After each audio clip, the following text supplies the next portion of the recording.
Christiane et Jacques Breton, je vous trouve là sur votre stand au Salon Primevère 2020.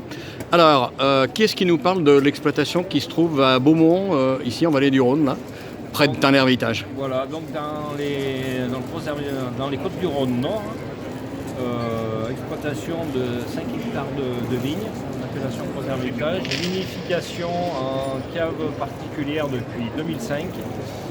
Donc les blancs, les crosses blancs, on est sur des cépages Marsanne et Roussanne. Dans notre cave, donc c'est 2 tiers de Marsanne et 1 tiers de Roussanne. Et les rouges, essentiellement Syrah. Voilà. Avec des rendements importants? Avec des rendements qui tournent autour de 37 hectolitres en moyenne hectare. Comment est-ce que vous avez vu le changement quand vous avez fait votre conversion, aux alentours de 2004-2005, quand vous êtes passé du traditionnel, du conventionnel au bio? Plus de vivacité au niveau des vignes, des raisins plus concentrés, plus de concentration au niveau des baies. Et on le retrouve à la vinification après dans les cuves. Voilà. Passer de la cave COP à une cave particulière, c'est facile?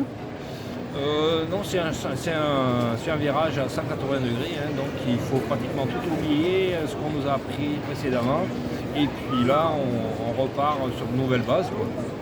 Alors encore une question pour vous, puis ensuite on en posera une à Christiane quand même. Aujourd'hui, dans la vallée du Rhône, moi je suis en Puy, donc on sent bien ça. Ouais. Comment est-ce qu'on sent le réchauffement climatique sur les vignes? On voit que les vignes, elles souffrent quand même beaucoup plus.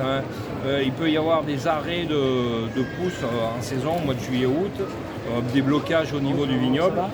Et bon, après ça repart dès qu'il y a une petite averse, mais sinon après on voit qu'il y a un blocage. La photosynthèse se fait moins bien, et après on a des concentrations de sucre qui peuvent être excessives après au moment des vendanges. Globalement, on sent quand même monter le degré dans la vallée du Rhône, le degré naturel. Voilà, chaque année de plus en plus, oui, on a des degrés qui montent. Oui. Bon, Christiane, quelle est la part d'une épouse de viticulteur dans une exploitation comme la vôtre? Elle travaille dans l'ombre auprès de son mari, donc elle fait pas mal de choses. Voilà, comme l'administratif, les livraisons, le commercial. Ce qui est quand même important aujourd'hui, hein. Surtout quand on est dans une cave particulière. Voilà, la relationnelle avec les clients, c'est important. Vous êtes peut-être la première qui avait droit à aller goûter au cuvée ou pas? Oui, j'ai le privilège de goûter. Donc il y a également notre fille qui goûte et qui participe aussi un peu aux travaux viticoles. Bon. Voilà. Aujourd'hui, en conclusion, si vous aviez tous les deux un mot à dire sur la situation des agriculteurs, en particulier des viticulteurs, vous diriez quoi? Jusqu'à aujourd'hui, tout se passe bien, tout va très bien dans la vallée du Rhône. Après, maintenant, il y a quelques nuages qui se présentent à l'horizon, c'est-à-dire les problèmes avec l'Amérique.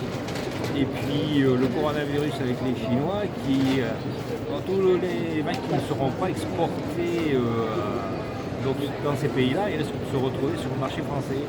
Alors peut-être qu'à l'avenir, on risque d'avoir quelques petits soucis. Voilà.